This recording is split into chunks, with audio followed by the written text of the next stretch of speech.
Assalamualaikum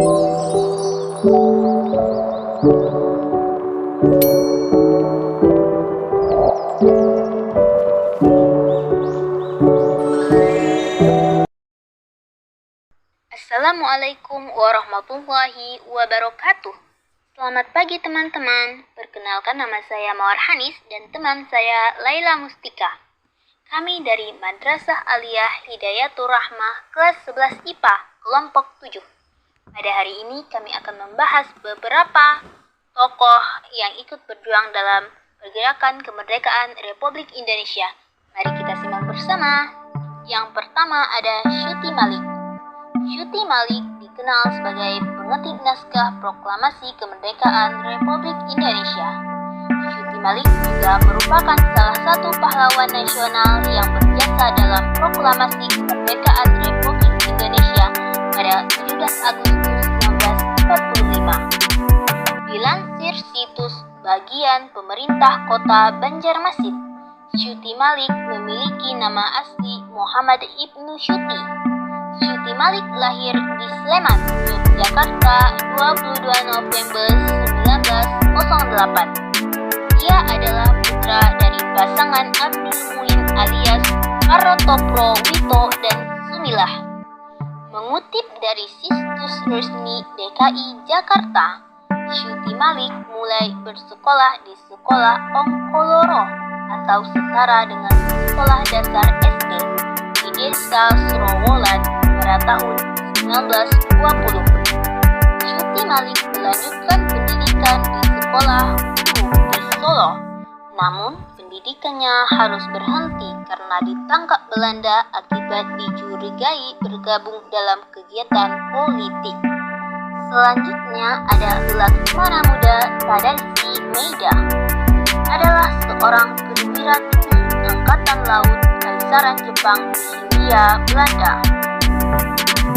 Selama Jepang menduduki Indonesia, ia menjabat sebagai Kepala Penghubung Angkatan Laut dan Angkatan Darat Tentara Kaisaran Jepang.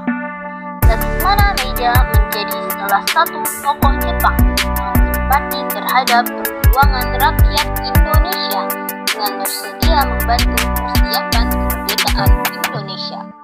Ia bahkan mempertaruhkan nasibnya dan mengizinkan kediamannya dijadikan tempat perumusan naskah proklamasi kemerdekaan Indonesia.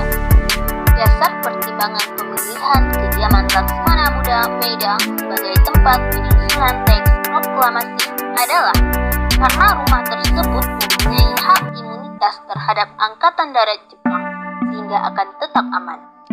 Selanjutnya ada Sultan Syahrir.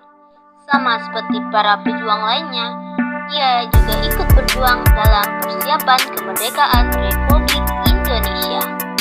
Pada 15 Agustus 1945, Jepang menyatakan menyerah tanpa syarat kepada sekutu. Orang yang pertama kali mendengar atau mengetahui berita kekalahan Jepang dalam Perang Dunia II ialah Sultan Syahrir. Berita kekalahan Jepang ini awalnya berusaha ditutupi, tetapi berhasil terdengar oleh Sultan Syahrir melalui siaran radio yang saat itu dilarang.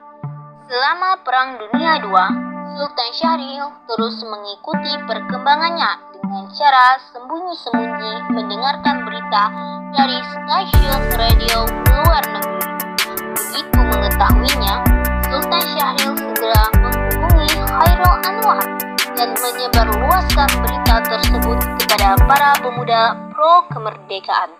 Berikut beberapa yang merupakan peran Sultan Syahrir dalam proklamasi kemerdekaan Indonesia. Salah satunya, Sultan Syahrir memiliki pola pergerakan yang kooperatif terhadap pemerintahan Jepang. Sultan Syahrir memiliki pola pergerakan yang non-kooperatif dalam menggunakan pergerakan bawah tanah. Sultan Syahrir menyetujui jika kemerdekaan Indonesia merupakan pemberian dari Jepang. Sultan Syahrir juga merupakan Perdana Menteri yang diangkat oleh Bung Hatta, dan Sultan Syahrir memiliki pendekatan emosional dengan Soekarno. Selanjutnya ada Muhammad Yamin. Beliau juga ikut berjuang dalam pergerakan kemerdekaan Republik Indonesia. Saat Kongres Pemuda II yang dilaksanakan pada 27 sampai 28 Oktober 1928, Muhammad Yamin memiliki plan krusial, yaitu menyusun teks Sumpah Pemuda dan menetapkan bahasa Indonesia sebagai bahasa nasional. Teks Pancasila juga berakar dari rancangan yang diajukan Muhammad Yamin. Muhammad Yamin 1903 sampai 1962 adalah aktivis kemerdekaan dari Sumatera Barat.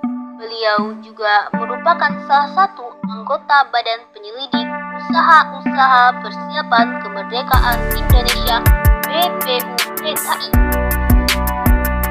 Pemikiran Muhammad Yamin dalam memperjuangkan integrasi bangsa adalah dengan mengusulkan rancangan dasar negara yang kemudian berkembang menjadi Pancasila yang sekarang kita gunakan sebagai dasar negara. Dalam pemikirannya yang disampaikan pada sidang BPUPKI pada tanggal 31 Mei 1945, Yamin menyusulkan dasar negara berupa seperti di atas.